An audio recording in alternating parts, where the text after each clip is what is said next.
right. LDBC, there's your boy, Coach Sheldon Harrison. You live on the Coach Sheldon Harrison Comment Sports Show live. Okay, guys, it's going to be a quick video. Guys, a lot of people going through stuff, man. A lot of people. And I ain't no different. I'm going through stuff, man. Y'all just don't know. If I can really give y'all, you can be the paint on the wall in my house.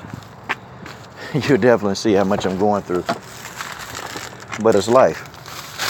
It's life. Just dealing with a lot of stuff this week. And it's life. And I'm making this video because, I just want to tell some of y'all to just hold on.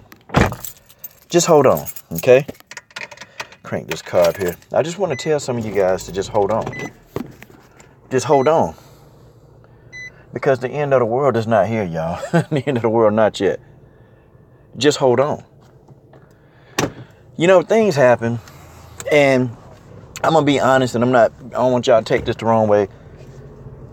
This is a very, very soft generation. Extremely soft. And I'm kind of in this generation as well, because for many of y'all, the age gap is somewhere in between 10 to 13 years. That's not like a huge gap, y'all. That's not a huge gap. I mean, if a person, 28, 29, 30, 31, we're sort of in the same generation. And I'm going to tell y'all, this generation, and I'm in it, it's soft. See, here go the thing, man. I know the days in this generation, people don't know how to solve their own problems. They just don't know how to do it. And the thing is, when a person can't solve their own problems, they do one or two things. They either avoid the problem or they kill themselves. I mean, guys, those are the two things that I've learned in life. You see, folks, I'm going to tell you, when things happen, I've become very numb because I've seen death. I've seen death a lot of times. I've seen people murdered, I've seen multiple people. A person I was really close to as a child, man. I saw him murdered. I saw his blood splattered all over me. Seen him murdered. Shot right there in front of me. I should have been shot. But the bullet hit him. I should have been. I've seen death. I've seen a lot of people die, man. So now I'm kind of almost like numb. I'm really numb, and I understand now that dying is a part of living. And if you live long enough, you will die. That's just the way that is. That's just the way that is, y'all. If you live long enough, you'll die. And it's a part of life. It's an inescapable event. I've already made up my mind that that's just what it is. Some people, they're afraid of it. Okay. That's your business. I'm not. I mean, it's going to happen. It will happen one of these days. To you, to everybody. That's what we all have in common. Whether you're black, white, Asian, don't matter. When you go, you're going to go. Nobody's going to escape death. Nobody. And that's just the way that is. Yeah. So, my thing is, when things go wrong, people try to avoid it. Say, it don't matter if you avoid it. Your problem is still there. Your problem hadn't went anywhere. You just left it there. It's still there. And people just, don't want to address their problem. They run from them. Right? Why? In this generation, we got more people that they're willing to off themselves because of problems that they can't get. And, seeing somebody go sitting in a chair, that I'm all for that. I'm pro that. But sometimes it's not even the fact that you need to sit in a chair. It's not even that. The fact is, it's like some people got to grow up here and actually face their problems head on. They got to go look them in the eye. And I'm talking about go and face these problems head on and don't look back.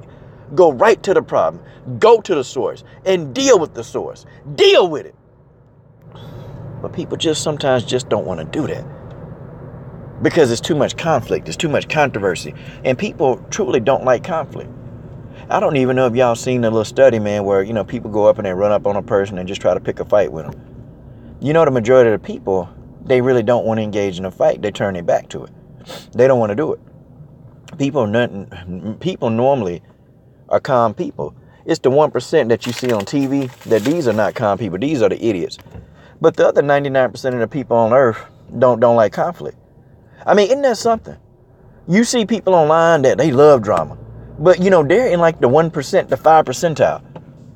People don't like conflict. People don't like drama. People don't like to engage. That's a part of life.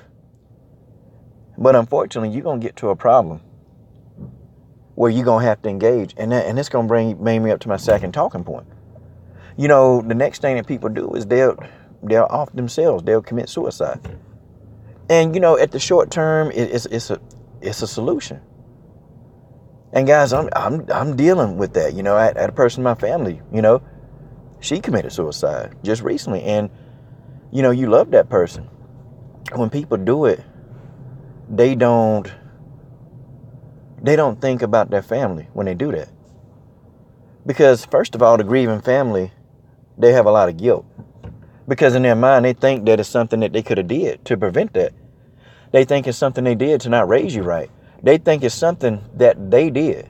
Okay? And in most cases, a lot of times it's not even a family. It's external forces outside of the house that would describe why a person would do that. And, TV and the media, they try to make it seem like that you got all these bad parents out there. They try to make it seem like that, parents, put too much pressure on kids. And no, it's the outside sources. You got social media now. You got all this stuff, man, that's making people depressed. I'm just telling y'all, all these other outside sources that's depressing people, that's got people, ready to give up. Amazing. A lot of times it's not even the folks, y'all. But see, when a person do that, they put a burden, they put a mental burden on their family and a financial one. I don't even think most people, whoever killed themselves, they probably don't even know, man, the financial burden of trying to bury somebody.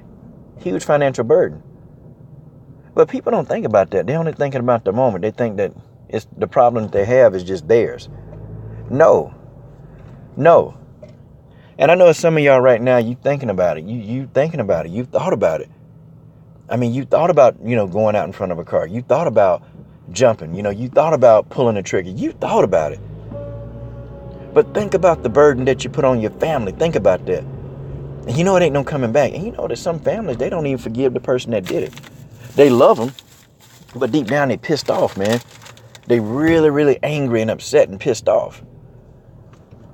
I gotta tell you, man, if you're thinking about giving up, your problem is still there, okay? Your problem is not gonna go anywhere. It's gonna be there. Even when you pull the trigger, you just left the problem to somebody else. That's all you did. You just left the problem to someone else. And it is what it is. Some of y'all need to face your problems head on. And sometimes some of your problems are not that great. They're not that big. When you look at the landscape, of what the problem is, they're not that big. You just go and you do what it is you have to do to face the problem and solve the problem. That's what it is. It's been so much stuff happen, guys, in life. But you got to do what you got to do. And doing what you got to do is not leaving somebody else. Because in both situations that I described to y'all, the person still never solved the problem. They just left the problem to somebody else to solve. If you avoid your problems, you're looking for somebody else to solve them. If you take yourself out of here, you just left the problem to somebody else. But what did you do about it? What did you do about it? What did you do about the problem? Think about that. Think about that the next time you have something going on. Is it really that bad? You deal with it. That's life. They don't give us a manual on how to live. There's no manual. Not really. Well, not a manual that you want to follow. Life is hard. And it doesn't matter, man, where you at in life. Life is hard. It's a hard pill to swallow, man. And sometimes you just look at this and you think to yourself, why am I here? Because you were supposed to be here. I always look at this, man. And I'll say this and I'm going to close. You see, things are going to happen, man. Things are going to happen. And I just say this. The dead in Christ are going to get up. Daddy Harrison, he going to get up. And you insert your family member in there. Daddy Harrison going to get up. Ruby Harrison, she going to get up. Breland Janae, she going to get up. hopefully your son, your daughter, your mama, your grandmama, your granddaddy, they gonna get up. And that's just the way that is. I'm done.